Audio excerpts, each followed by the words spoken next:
5 வேளை தொழுகையிலையும் அல்லாஹ்வினுடைய நினைப்பை தக்க வைக்கும் பொழுது நம்ம எங்கேருந்து பாதுகாப்பு பெறுறோம்? சைத்தானை விட்டும் பாதுகாப்பு பெறுறோம். அப்போ சைத்தானை விட்டு பாதுகாப்பு பெறும்போது வாழ்க்கை நிம்மதியாக இருக்கும். எந்த விதமான கெட்ட உணர்வுகளும் இல்லாமல் ஹலால் அப்படிங்கிற இடத்துல நிற்போம். அப்போ யார் சேஃப்? நம்ம சேஃப். அல்லாஹ் என்ன சொல்கிறான்?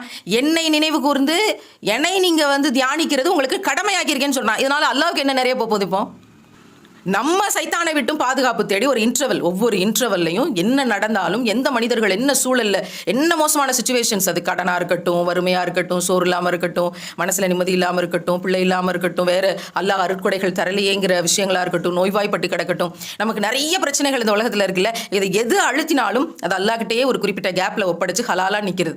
சைத்தானை விட்டும் பாதுகாப்பு தேடிக்கிறது. அது நமக்கு நன்மை.